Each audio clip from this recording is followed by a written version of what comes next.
Praise the lord. మన ప్రభువును రక్షకుడైన యేసుక్రీస్తు నామములో మీ అందరికీ వందనాలు. పరిశుద్ధ గ్రంథం నుండి లూకా సువార్త 11వ అధ్యాయం 11వ వచనం మనం చూసినట్లయితే, మీలో తండ్రి అయిన వాడు తన కుమారుడు చేపనడిగితే చేపకు ప్రతిగా పామునిచ్చునా, గుడ్డునడిగితే తేలునిచ్చునా? కాబట్టి మీరు చెడ్డవారై ఉండియు మీ పిల్లలకు మంచి ఈవులనియ్యనెరిగి ఉండగా, పరలోకమందున మీ తండ్రి తన్ను అడుగు వారికి పరిశుద్ధాత్మని ఎంతో నిశ్చయముగా అనుగ్రహించునని. ఆమేన్. దేవుడి వాక్యం మన వినికిడిలో దీవించునుగాక. ఆమేన్. మరి ఈ లోకంలో మనం జీవిస్తూ ఉండగా, మరి ఈ వాక్యాన్ని మనం చూసినట్లయితే, మనం చెడ్డవారిగా ఉన్నప్పటికీ మన పిల్లలు మంచిగా ఉండాలని, మన పిల్లలు మంచి స్థితిలో ఉండాలి. నువ్వు ఏ స్థితిలో ఉన్నా కానీ నీ పిల్లలు గొప్పగా ఉండాలి, మంచిగా బ్రతకాలి, వాళ్ళు ఆశీర్వాదకరంగా ఉండాలి అనేకులకని మనం ఆశపడతాం కదండి. అదే రీతిగా మరి ఇంకా కిందకు చూసినట్లయితే, చెడ్డవారిగా మరి లోకంలో మనుషులుగా ఉన్న మనమే మన బిడ్డల గురించి అంత గొప్పగా ఉండాలి, మంచిగా ఉండాలి, ఆశీర్వాదకరంగా ఉండాలి, నాలా ఉండకూడదు అని మనం చాలా ఆలోచనలు చేసుకుంటూ ఉంటాం కదా. మరి మనుషులుగా మనకి ఇన్ని ఆలోచనలు ఉన్నట్లయితే, మరి దేవాతి దేవుడైన మన తండ్రికి, మన సృజించిన మన సృష్టికర్తకి మనపై ఎంత ఆలోచన ఉంటుందండి.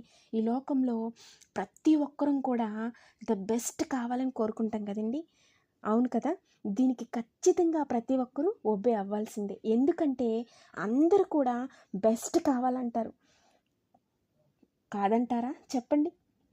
ఓకే, మనం కోరుకునేది బెస్ట్. అంటే బెస్ట్ అనగా ఏంటి? మంచివి, ప్రత్యేకమైనవి అనగా శ్రేష్టమైనవి కదండి. మరి ఇతరులకు ఇచ్చేటప్పుడు కూడా అదే బెస్ట్ ఇవ్వాలని ఎందుకు అనుకోము కదా? తెలియట్లేదు ఏంటో. But how? మరి దేవుడు కూడా నా బిడ్డ నాకు కూడా ద బెస్ట్ ఇవ్వాలని కోరుకుంటాడు. అదేంటి మీరు అనొచ్చు, నన్ను అడగొచ్చు, అదేంటి దేవుడే కదా మనకి ఇచ్చేది, మరలా ఆయన మన నుంచి కోరుకోవడం ఏమిటి అనుకుంటున్నారా? అయితే వినండి, చెప్తా. ఆదాము అవ్వ దేవుడు ఎంతో ప్రేమతో తన చేతితో ఎంతో చక్కగా తన పోలికలో చేసి దేవునితో కలిసి, ఆ దేవాతి దేవునితో కలిసి జీవించే గొప్ప కృప, గొప్ప ధన్యతనిచ్చి ఏదేను వనములో పెట్టినప్పుడు, ఇంకా అంతకంటే గొప్ప భాగ్యం ఏముంటుంది? ఇక ఎవరి మాట వినాలి చెప్పండి? మరి ఎంత గొప్ప భాగ్యాన్ని విడిచిపెట్టి అప్పటి వరకు దేవుడు తప్ప తెలియని వారు, అప్పటి వరకు తనకు తెలియని పర్సన్ అనగా సాతాను వచ్చి ఏదో చెప్తే, ఏదో మాయ మాటలు చెప్తే ఆ పని చేసి, తద్వారా మరి ఆ సాతాను మాటలకి మరి వీళ్ళు ఎప్పుడైతే ఆ మాటలు వింటారో, ఆ మాటకి లోబడి ఏదైతే చెప్పిందో వ్యతిరేకంగా సాతాను ఆ మాటలు చేయడం ద్వారా భయంకరమైనటువంటి పాపము తెచ్చుకొని, దేవుడిచ్చిన గొప్ప భాగ్యం, గొప్ప ధన్యత అనగా నా బిడ్డ నాతో ఉండాలని చెప్పి దేవుడు ఎంతో చక్కగా గొప్ప ధన్యత ఇచ్చాడు కదండి. మరి అట్టి గొప్ప ధన్యత విడిచిపెట్టి, మరి దేవుడు గొప్ప స్నేహితుడు కదండి మనకి, the best friend, the best friend మరియు ద బెస్ట్ ఫాదర్ కదండి. మన గొప్ప స్నేహితుడు ఆయన మరియు గొప్ప తండ్రి. అటువంటి గొప్ప తండ్రిని, స్నేహితుని వారిరువురు కూడా కోల్పోయారు కదా. వారి నుంచి దేవుడు కోరుకున్నది ఏమిటా అని మనం ఆలోచిస్తే, మరి ఈ ఒక మట్టి ముద్దను తీసి దేవుడు మనిషిగా చేసి ఆ మట్టి ముద్ద నుంచి ఏం కోరుకున్నాడు? వారి ఆస్తిని కోరుకున్నాడా? వారి అంతస్తుని కోరుకున్నాడా? వారి యొక్క టాలెంట్స్ కోరుకున్నారా? అసలు వారికి ఏముందండి? ఏమీ లేదు. కానీ దేవుడు వారిని ఎంతో ప్రేమించి దేవుడు మరి వారి నుంచి దేవుడు కోరుకున్నది ఒకే ఒకటి, అది నమ్మకత్వం. ఆయనతో ఉండాలని ఆశపడ్డాడు. ఆయన ప్రతీది ఇచ్చాడు, కొదువ లేకుండా. ఇక్కడ ఎలా ఉండాలి, మీకు కావలసిన ప్రతీది ఇదిగోండని దేవుడు వారికి కావలసిన సమస్త సమృద్ధి అక్కడ పెట్టి వెళ్తాడు. ఆయన ఇంకొకటి చెప్తాడు, జాగ్రత్త, ఆ పని మాత్రం చేయొద్దని చెప్తాడు. దేవుడు ఏదైతే చేయొద్దన్నాడో అదే చేసి వారికి ఉన్నటువంటి, దేవుడు ఏదైతే ఆశించాడో వారి నుంచి ఆ నమ్మకత్వాన్ని పోగొట్టుకున్నారు. మరి రెండవదిగా మనం చూసినట్లయితే మరి కయ్యను హేబేలు కదండి. భూమి పైన పుట్టిన మొదటి మనుషులు వీరు. మరి ఆదాము అవ్వ నుంచి పుట్టిన మొదటి మనుషులు. మరి వీరిని కూడా దేవుడు ఎంతో ప్రేమించాడు కదా. మరి కయ్యూన్ని ఎలా పుట్టించాడు? 2 కాళ్ళు 2 చేతులే కదండి. మరి హేబేల్ని కూడా 2 కాళ్ళు 2 చేతులు. వీరిలో ఇద్దరిలో ఎవరైనా డిఫరెంట్గా పుట్టించాడా దేవుడు? లేదు. ఇద్దరికి ఒకే జ్ఞానం ఇచ్చాడు, ఒకే రీతిగా కాళ్ళు చేతులు ప్రతి అవయవాన్ని ఒకేలా ఇచ్చాడు, మరి ఒకేలా పుట్టించాడు. అయినప్పటికీ మరి కయ్యను మరి పనులు కూడా ఇద్దరికి.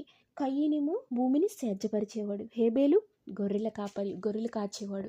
మరి వీరిద్దరిని ఒకేలా దేవుడు చేశాడు. కానీ వీరిద్దరిలో మరి మరి మనం ఇంకా కొంచెం ముందుకెళ్ళినట్లయితే ఆదికాండం 4వ అధ్యాయం 2వ వచనం చివరిలో చూసినట్లయితే మరి కయ్యనేమో మరి అక్కడ రాసి ఉంటుంది, కయ్యను మరి భూమిని సేద్యపరిచేవాడని, హేబేలు గొర్రెలను కాచేవాడని. మరి వీరిద్దరూ కూడా మరి ఎంతో చక్కగా వీరి పనులు వీరు చేస్తూ ఉండగా మరి మరి వారి కాలాలు వచ్చినప్పుడు మరి కయ్యను మరి కోత కాలం వచ్చినప్పుడు తన పంట మరి దేవునికి అర్పణగా తీసుకురావాల్సిన సమయం వచ్చినప్పుడు ఆయన సన్నిధికి వెళ్ళినప్పుడు కయ్యను మరి అక్కడ రాసి ఉంటుంది, మనం కిందకి చదివినట్లయితే 3-4 వచనాల్లో మరి ఎంతో చక్కగా వ్రాయబడి, హేబేలు గొర్రెల కాపరి, కయ్యను భూమిని సేద్యపరచువాడు. కొంతకాలమైన తర్వాత కయ్యను పొలము పంటలో కొంత యెహోవాకు అర్పణగా తెచ్చాను. ఎంతండి? కొంత యెహోవాకు అర్పణగా తెచ్చాను. హేబేలు కూడా తన మందలో తొలిచూలున పుట్టిన వాటిలో క్రొవ్విన వాటిని కొన్ని తెచ్చాను.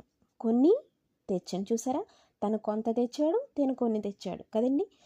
యెహోవా హేబేలును అతని అర్పణను లక్ష్యపెట్టెను, కయ్యనును అతని అర్పణను ఆయన లక్ష్యపెట్టలేదు. కాబట్టి కయ్యనుకు మిక్కిలి కోపం వచ్చిందని ఇక్కడ వ్రాయబడి ఉంది కదండి. మరి కయ్యను ఇక్కడ చూసినట్లయితే కయ్యను తన భూమి పంటలో కొంత యెహోవాకు అర్పణగా తెచ్చాను. మరి హేబేలు చూసినట్లయితే హేబేలు కూడా కొన్ని మరి తన మందులోంచి కొన్ని తొలిచూలు పుట్టిన వాటిని దేవునికి అర్పణగా తెచ్చాను. మరి ఇద్దరు కూడా కొన్ని అని ఇక్కడ మెన్షన్ చేయబడింది.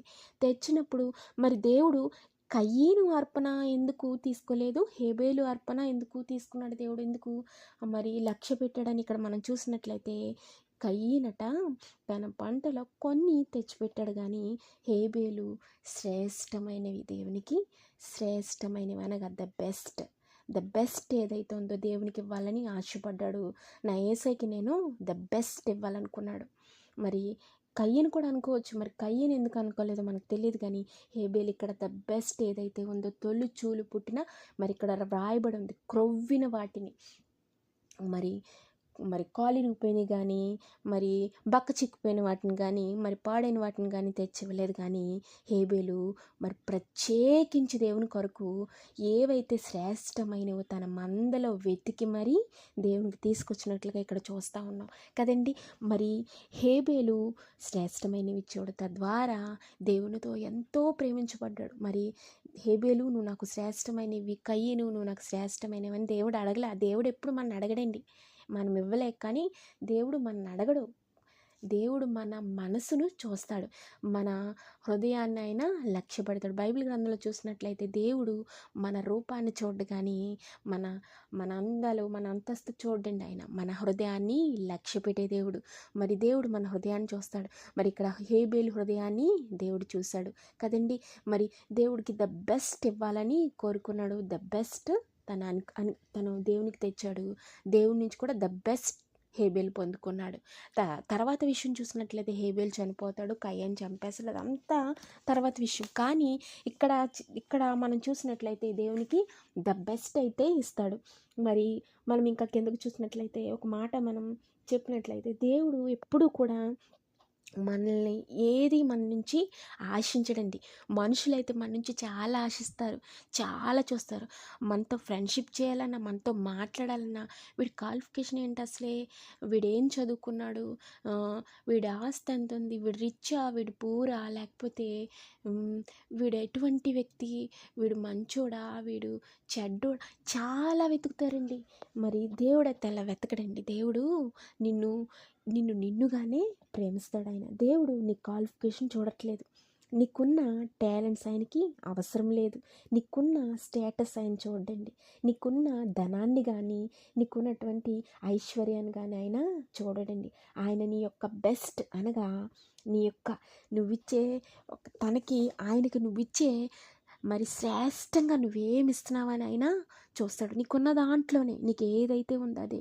దేవుడు బయట నుంచి ఏదో తెచ్చేయమని అడగట్లేదు, కానీ నీ జీవితంలో, నీ సమయంలో, నీ జీవితంలో తనకి ఒక ప్రత్యేకమైన సమయాన్ని ఇవ్వడానికి ఆయన ఇష్టపడతాడు. నువ్వు నీ సమయాన్ని ఆయన కోరుకుంటున్నాడు. నీకు నీ జీవితంలో ద బెస్ట్ అంటే ఆయనకి ప్రథమ స్థానాన్ని ఆయన కోరుకుంటున్నాడు. నువ్వు అట్టి రీతిగా మరి నువ్వు చేసినట్లయితే నీ జీవితంలో ప్రథమ స్థానాన్ని, ఫస్ట్ ప్రయారిటీ ఆయనకి ఎప్పుడైతే నువ్వు ఇవ్వగలుగుతావో నీ లైఫ్ ఒక టర్నింగ్ పాయింట్ అంటారు కదా, ఒక టర్న్ తిరుగుతుంది అంతే. ఇంకా నువ్వు వెనక్కి చూడాల్సిన అవసరం లేదు. ఆశీర్వాదాలు నీ వెంట పరిగెడితే నువ్వు వాటి గురించి పరిగెట్ట అవసరం లేదు. ధనం గురించి నువ్వు పరిగెట్ట అవసరం లేదు. ఆస్తి గురించి నువ్వు పరిగెట్ట అవసరం లేదు. నీకు ఆశీర్వాదాల గురించి నువ్వు పరిగెట్ట అవసరం లేదు. దేనిని కూడా నువ్వు వెతకాల్సిన అవసరం లేదు. అవే నీ వెంట పరుగు పెడతాయి. నేను వస్తున్నాను, ఆగు ఆగు, ఆశీర్వాదం అంటుంది. వెనకాల ధనం వస్తుంది, ఆగు ఆగు, నేను వస్తున్నానని చెప్పి నీ వెనకాల అవే పరుగు పెడతాయి. ఎప్పుడు మరి దేవుడికి మనం ఎప్పుడైతే మన జీవితంలో ద బెస్ట్ ఇవ్వగలుగుతామో, ఎప్పుడైతే నువ్వు అట్టి రీతిగా జీవించగలుగుతావో, ఆ విధంగా నువ్వెప్పుడైతే ఉంటావో నీ జీవితమే ఒక ఆశీర్వాదకరంగా మారిపోతుంది. ఇతరులకు కూడా నీ నుంచి గొప్ప ఆశీర్వాదం పొందుకుంటారు. మరి ఇట్టి ఆశీర్వాదకరంగా నువ్వు ఉండాలి అని ఆశపడినట్లయితే నీ జీవితంలో దేవునికి నువ్వు ప్రత్యేకమైన సమయాన్ని, ప్రత్యేకమైన మరి నువ్వేదైనా సరే శ్రేష్టమైన సమయాన్ని ఆయనకి ఇవ్వగలిగితే, మరి ఈ క్షణం నుంచి, ఈ దినం నుంచి నువ్వు బట్టి శ్రేష్టమైన ద బెస్ట్ మరి ఆఫరింగ్, నీ టైం ఆఫరింగ్ అవ్వచ్చు, కానీ నీ జీవితంలో మరి ప్రథమ స్థానాన్ని కానీ ఇవ్వగలిగినట్లయితే నీ లైఫే ఒక టర్న్ తిరుగుతుంది. మరి ఇట్టి ఆశీర్వాదం నీకు, నీ కుటుంబానికి, మీ అందరికీ ఉండును గాక. దేవుడి కొద్ది మాటలు దీవించును గాక. God bless you. ఆమేన్.